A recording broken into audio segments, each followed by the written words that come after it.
Nous poursuivons cette émission et nous sommes avec un autre invité, Dr Keita Karonga. Il est directeur de la communication et du développement des médias au sein du MINCOM, le ministère de la Communication. Bonjour et bienvenue. Bonjour Angeval. Plaisir de vous revoir. Alors, avec vous, nous parlons de la célébration de la Journée mondiale du patrimoine audiovisuel. Tout à fait. Nous vous écoutons. Merci Angeval. Avant tout propos, je voudrais exprimer ma profonde gratitude et ma reconnaissance infinie à ma patronne, Maître Afoussiata Bamalamine, ministre de la Communication, porte-parole adjoint du gouvernement, pour l'honneur qui me choisit d'être sur votre plateau pour annoncer un important événement. Il s'agit de la célébration de la Journée mondiale du patrimoine audiovisuel organisée par le ministère de la Communication sous l'égide de l'UNESCO et en partenariat avec le ministère de la Culture et de la Francophonie et la Fédération ivoirienne des créateurs et conservateurs d'images, les 26 et 27 octobre 2016 au Centre culturel Jacques Aka de Bouaké. De Bouaké. Et donc pour cette année, ce sera à Bouaké. Tout à fait. Qu'est-ce qu'on a tout au long d'une telle journée? D'accord.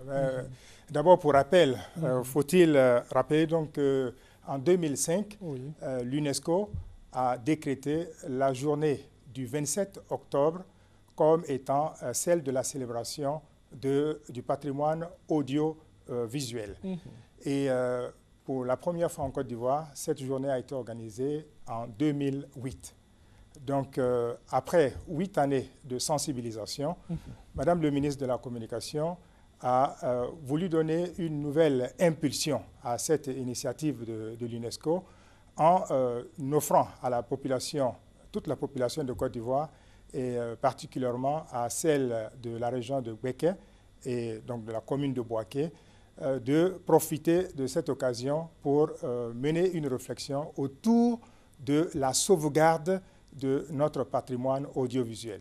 C'est surtout ça aussi l'objectif, penser sur la sauvegarde de tout ce que nous avons. Tout à fait, tout à fait. Penser donc au niveau non seulement de la sauvegarde pour les générations présentes, mais surtout dans cette haute vision que Madame le ministre de la Communication a pour ce monde de la communication, préserver ces acquis que nous avons sur support matériel pour pouvoir donc dupliquer cela sur des supports virtuels avec donc l'ère du tout numérique aujourd'hui. OK. Alors, ce sera sur 2 journées. Qu'est-ce qu'on aura concrètement pendant ces 2 journées?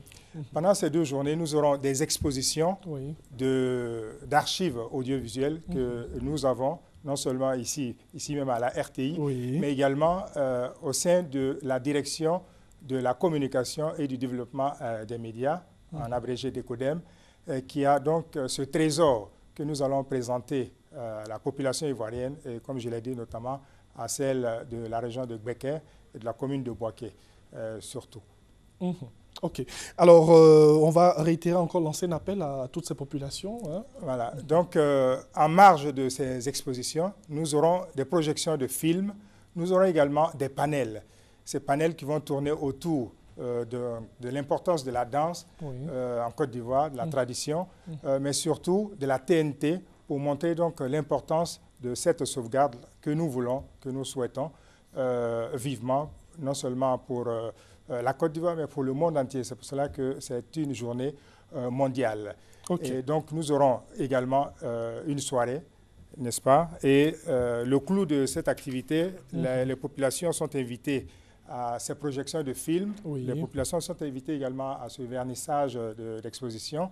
Et bien sûr, il y aura donc un cocktail. Oui, une partie qu'on aime bien aussi. Ah oui, bien sûr. Célébration de la Journée mondiale du patrimoine audiovisuel à Bouaké, les 26 et 27 octobre prochains. Des contacts pour vous avoir? Oui, vous avez donc le fixe, le 20 21 29 58 et le 58 89 10 45. La population de Bouaké est vivement attendue et nous souhaitons que cette population vienne massivement à son centre culturel, le centre culturel Jacques Aka, pour participer donc à cette célébration de la journée mondiale du patrimoine audiovisuel. Merci, Dr Keita Kahonga. Merci d'être venu. Il est du ministère de la Communication. Dernière information avant de se séparer. Enregistrement de l'émission Génération 225 de Radio Côte d'Ivoire. Demain mardi à 13h à la Radio Plateau, studio Paul Améoué. Et le thème pour cette semaine, quelle place des religions dites révélées dans la vie des jeunes? Et le public est massivement invité, entrée gratuite. Et puis, on rappelle la fréquence de Radio Côte d'Ivoire, 88.0. Merci de nous avoir suivis. Merci à tous et à toutes. Plaisir de vous retrouver demain sur la chaîne qui rassemble. Au revoir.